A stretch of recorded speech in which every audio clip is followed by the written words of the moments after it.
Well, it started in school. The three of us went to boarding school in Ireland, in a place called Clane in County Kildare, and so we just started and kind of learned how to play music there in our tiny drum shed, probably about the size of this room, but made of stone.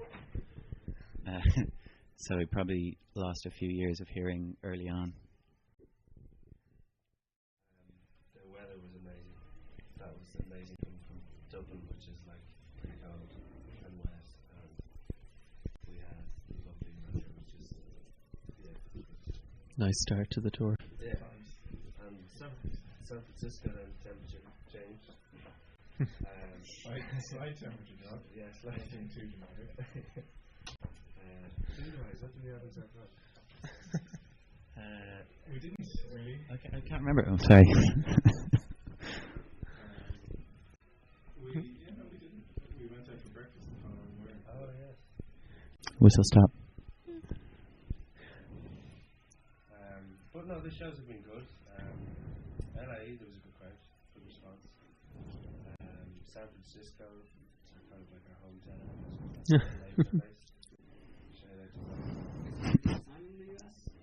No, we've been a few times as a band. Yeah, twice, but we've been a few times.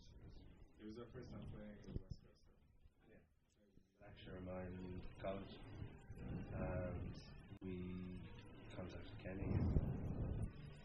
I introduced the guys to Kenny, and the guys really digged Kenny, and we just started a work collaboration over a period of maybe 2 months. And just kind of fleshed out an idea and developed into what the video is. The original idea came from a Fellini film. Well, the inspiration for the idea, 8.5. There's a particular. The opening is a dream sequence, and it's particularly stunning. So we kind of borrowed some of the parts of that, and Kenny had like great contacts and just put together an amazing crew to make the video, and he was very accommodating, very open to us kind of having input into the direction of it. So that was a really fun process. As musicians, we don't normally get to work on film, so it was quite exciting and fun. Well, we worked with him on our EP, so he mixed that. And so for the album, we decided to start from scratch with him. So record the whole thing, mix it with him, and we started that I think December 2016.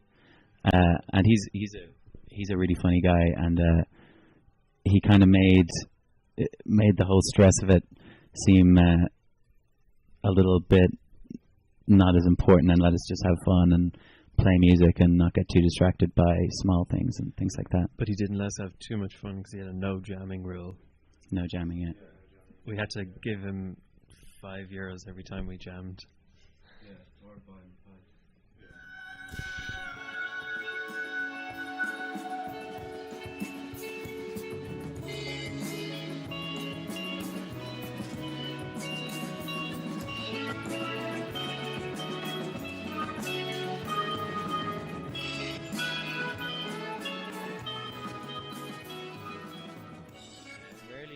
First. I'm pretty slow with those, and I'm kind of begrudging to give any final lyrics. But the music aspect, it can kind of be anything. It could be nearly a fully written out chord structure, or it could just be a tiny melody that we agonize over in our studio. Or even a loop or something. Yeah, like sync. And sometimes we'll just improvise and jam and see what comes from that, and that's spawned a couple of songs as well.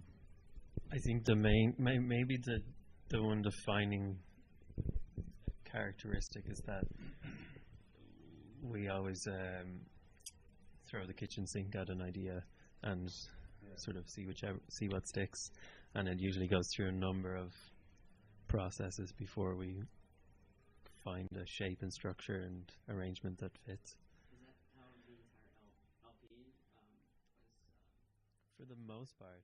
Yeah, there's like, I'd say maybe like 3 demo versions that would be very different from one another. Most of the songs. At least 3. Yeah. There was one song that was left more up to improvisation, but actually, even the germ of that song that had a couple of different demos. We'll kind of squeeze as much out of a melody as we can. We're To kind of learn about the melody itself and to learn what environment it works in. The sun is going down and this is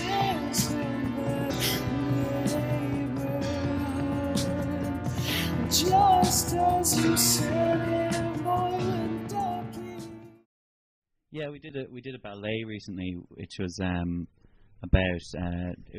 Dublin, and it was shot around 3 locations there, directed by a guy called Howard Jones, and they had shot it around Sandymount Strand and places, kind of iconic places around Dublin, and then we did the music to the dance after the fact.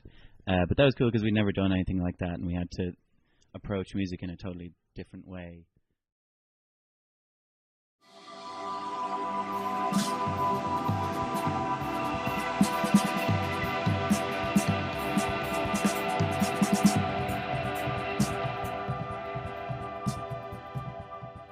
Main ones, because we've been playing together for a good while, so it's there were influences when we first got together, and they would be like Radiohead and Sigur Rós and Godspeed You Black Emperor and those kind of like noughties bands that were sort of pushing the envelope of what a group of 4 or 5 people can do, and they sort of taught us how to play as a band.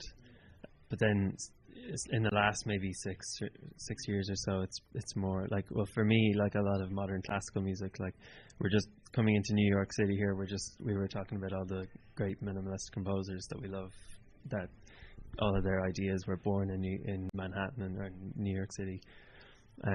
So a lot of that is like John Cage or Steve Reich, Philip Glass, but then there's also jazz music as well. Like it's fair to say we all collectively listen to a lot of different music, and then one person will like share something and maybe appreciate what he's brought. We're always kind of sharing music in a way in the studio, but we're always looking for that new, really maybe kind of obscure thing that is hard to get, hard to find.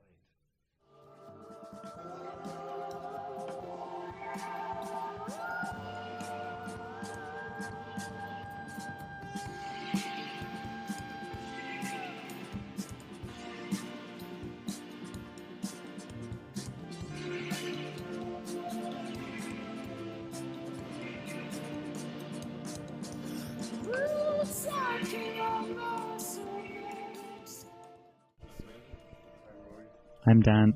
I'm Brendan as well, and we're Cloud Castle Lake, and you're listening to New Music Monday.